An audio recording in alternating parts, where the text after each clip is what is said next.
नमस्कार विद्यार्थी मित्रांनो, मी प्राध्यापक doctor M P Shelke, department of economics. आज आपण बी ए टी वायचा सेमिस्टर 5चा आपण history of economic thought paper क्रमांक 111 यामधील टॉपिक आहे कॅपिटल ऑफ ॲक्युम्युलेशन म्हणजेच भांडवल संचय हे अभ्यासणार आहोत.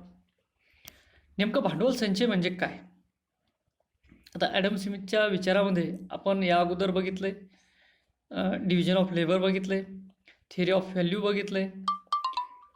त्यानंतर आज आपण कॅपिटल ॲक्युम्युलेशन हे अभ्यासणार आहोत. कॅपिटल ॲक्युम्युलेशन किंवा भांडवल संचय हे ॲडम स्मिथने मांडलेले अतिशय मोलाचे असे विचार आहे. ज्याप्रमाणे डिव्हिजन ऑफ लेबर पाहिला आपण, थिअरी ऑफ व्हॅल्यू आहे, त्याचप्रमाणे कॅपिटल ॲक्युम्युलेशन किंवा भांडवल संचयालाही अतिशय महत्त्व आहे. आता राष्ट्राची संपत्ती किंवा वेल्थ ऑफ नेशन ह्या ग्रंथामध्ये ॲडम स्मिथ यांनी कॅपिटल ॲक्युम्युलेशन यावर अत्यंत महत्त्वाचं लिखाण किंवा योगदान त्यामध्ये त्यांचं दिसतंय की राष्ट्राची संपत्ती या ग्रंथामध्ये त्यांनी भांडवल संचय कसा करावा, भांडवल संचयाचे फायदे किंवा भांडवल संचय कशा प्रकारे असते त्याला त्यांनी दोन हे लावलेले आहेत. स्थिर भांडवल आहे किंवा बदलते भांडवल असे दोन भाग केले आहे भांडवलाचे.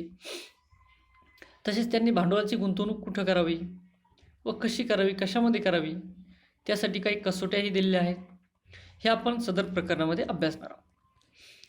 त्यांनी भांडवलामुळे उद्योगधंदे वाढतात असं सांगितलेलं आहे. रोजगार वाढतो म्हणजे बघा, भांडवल जर आपण संचय केला किंवा भांडवल साचवलं तर साचवलेल्या भांडवलामुळे किंवा भांडवल संचयामुळे आपलं उद्योगधंद्यामध्ये वाढ होते, रोजगारामध्ये वाढ होते. भांडवल वाढले की उत्पादन क्रियेमध्ये किंवा श्रम विभागणीचा अवलंब केला जातो. म्हणजे भांडवल जर वाढलं तर श्रम विभागणीही केल्या जाते किंवा अवलंब करता येतो. श्रम विभागणीचे लाभ समाजाला मिळतात आणि ज्यावेळेस आपण श्रम विभागणी करतो त्या श्रम विभागणीचे लाभ हे सर्व समाजाला मिळतात. या उलट जर भांडवल संचय कमी झाला किंवा भांडवल संचय झाला नाही तर उद्योगधंद्यांची वाढ रोखली जाते, उत्पादन घट होते, रोजगारात घट होते, आर्थिक विकास थांबतो.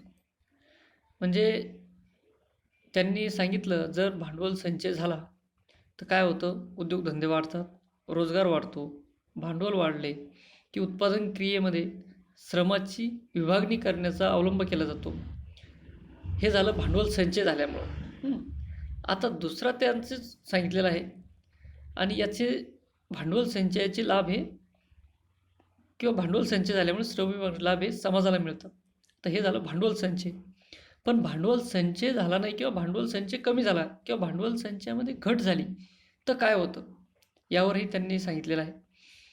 उद्योगधंद्यांची वाढ रोखली जाते, उद्योगधंदे वाढत नाहीत, ते बंद पडण्याच्या स्थितीत असतात.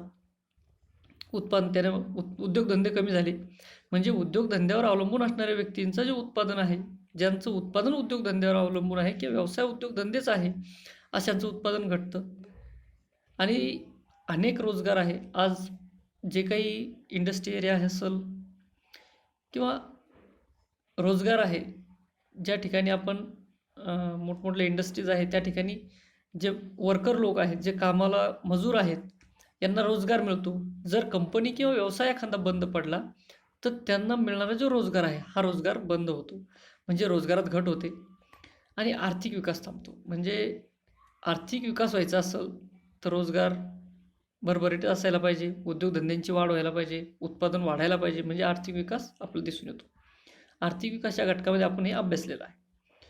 म्हणजेच भांडवल घट झाली तर काय होतं, उद्योगधंदे कमी होतात, बंद पडतात, उत्पादनात घट होते, रोजगारात घट होते आणि आर्थिक विकास थांबतो. इथपर्यंत लक्षात आलं असेल. म्हणजेच थोडक्यात जर आपण विचार केला तर उद्योगांची वाढ ही भांडवल संचयावर अवलंबून असते असं यामधून दिसून येते. त्यानंतर ॲडम स्मिथ यांनी भांडवलाचे दोन भागामध्ये वर्गीकरण केले आहे.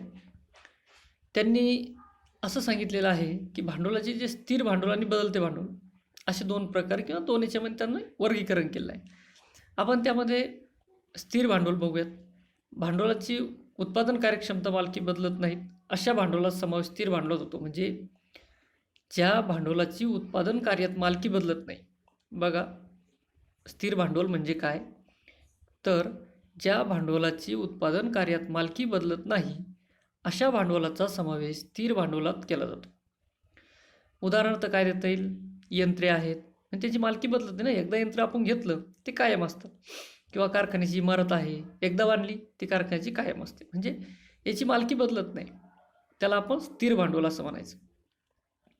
या उलट त्यांनी दुसरा जो वर्गीकरण केलं किंवा दुसरा प्रकार सांगितला बदलते भांडवल.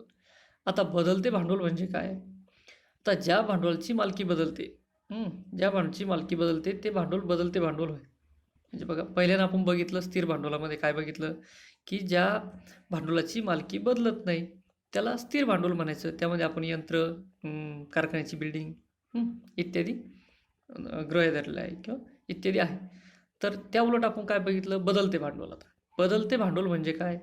ज्याची मालकी बदलते किंवा ज्या भांडवलाची मालकी बदलते भांडवल म्हणजे बदलते भांडवल. आता बदलत्या भांडवलाचा उपयोग कच्चा माल, म्हणजे बदलते भांडवल म्हणजे काय? कच्चा माल विकत घेणे, वस्तू विकत घेणे, वस्तूची विक्री करणे आदीसाठी केला जातो. म्हणजे थोडक्यात कच्चा माल इत्यादीसाठी खर्च केलेले भांडवल म्हणजे बदलते भांडवल. कळालं? बदलते भांडवल म्हणजे काय? बदलता भांडवलाचा उपयोग ह्यो कच्चा माल विकत घेणे, वस्तू विकत घेणे, वस्तूची विक्री करणे आदीसाठी केला जातो. म्हणजे थोडक्यात बदलते भांडवल म्हणजे कच्चा माल इत्यादीसाठी खर्च केलेले भांडवल म्हणजे बदलते भांडवल आहे. आता स्थिर भांडवल आणि बदलते भांडवल आपल्याला लक्षात आलं असेल. त्यानंतर दोन्ही भांडवलाचे महत्त्वाचे कार्य म्हणजे श्रमाला उत्पादनात मदत करणे. बघा, दोन्ही भांडवलाचं जे कार्य आहे हे श्रमाला उत्पादनामध्ये मदत करणे असं आहे. आता त्यांनी यापुढे जाऊन भांडवलाची गुंतवणूक कशी करावी आपल्याला सविस्तर या ठिकाणी सांगितलेलं आहे. म्हणजे भांडवल संचय करायचा, परंतु त्या भांडवलाची गुंतवणूकही करता आली पाहिजे आणि ती कशा पद्धतीने करावी यासाठी त्यांनी या ठिकाणी त्यांचे विचार मांडले आहे. भांडवलाची गुंतवणूक फायद्याच्या दृष्टीने कोणत्या अवस्थेत करावी यासाठी त्यांनी 2 कसोट्या सांगितलेल्या आहेत.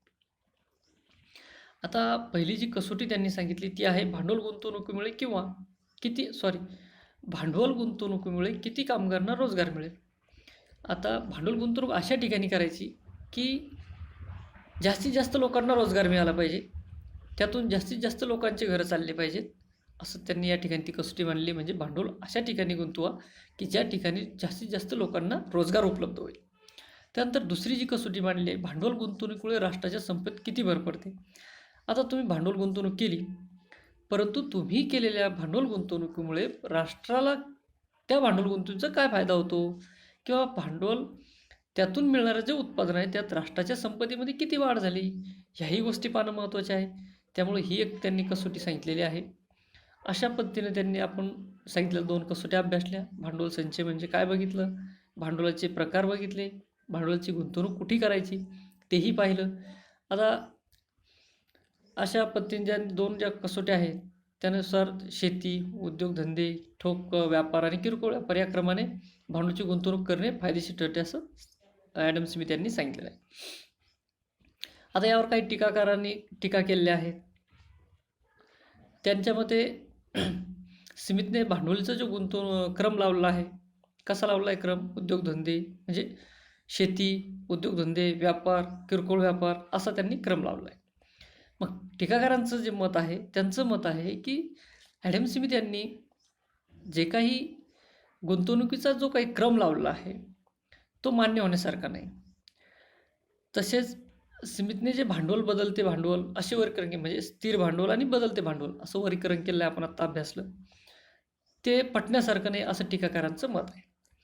जरी टीकाकारांचं या भांडवल संचय कॅपिटल ॲक्युम्युलेशनवर टीका झालेली असेल तरीही ॲडम स्मिथ यांनी जे भांडवलविषयक विचार मांडले आहे ते विचार अतिशय मोलाचे व महत्त्वाचे ठरतात. धन्यवाद.